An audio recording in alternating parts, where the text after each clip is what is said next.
कोई नहीं। जो आज तेरे से चिपक करके चलते हैं, एक दिन वही उठ करके जब यदि बुरा वक्त आएगा तो तेरा पीछा छोड़ करके चले जाएंगे। प्रेम से बोलना पड़ेगा।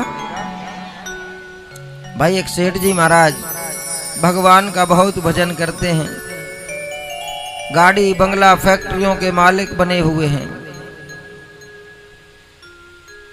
और वो इतना भाव से पूजा करता है कि ठाकुर जी उसके अंग और संग रहते हैं।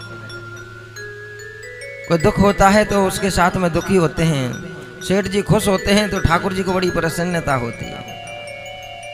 क्यों भाई? तुम जब कथा में आकर के बैठते हो तो कई जनों का तो ऐसा मुंह लटका हुआ बैठा रहता है, ऐसे बैठे रहते हैं जैसे कोई इनको जबरदस्ती तब बांध करके बैठा रखा है।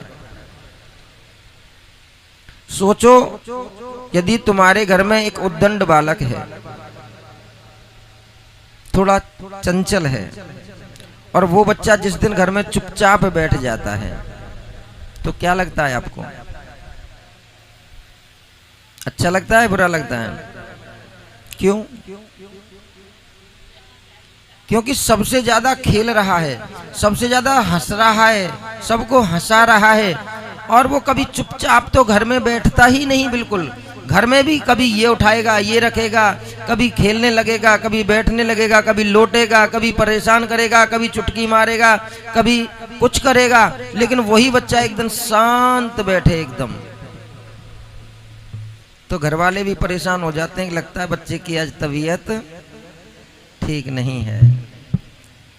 जब एक माता पिता मिट्टी के पुतले होकर के हमको इतना बुरा लगता है, तो सोचो जगत के पिता के सामने आप बैठे हो, और जब आपका चेहरा यदि मेरे ठाकुर जी उदास देखेंगे तो मेरे ठाकुर जी को कैसा लगेगा? एक बार प्रेम से बोलना पड़ेगा।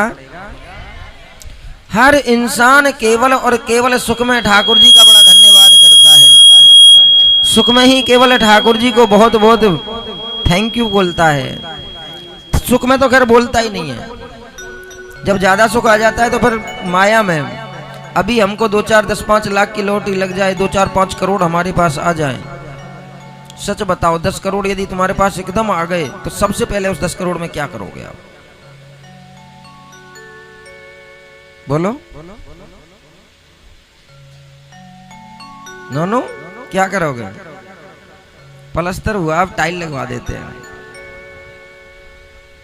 1 मंजिल और चढ़ा देंगे ऊपर। यदि तुमको कहीं से भी इतना धन एकत्र हो जाए, कोई लॉटरी मिल जाए या बैग मिल जाए कहीं से, तो सबसे पहले जो घर में कमियां हैं हम उन कमियों को दूर करने की कोशिश करेंगे।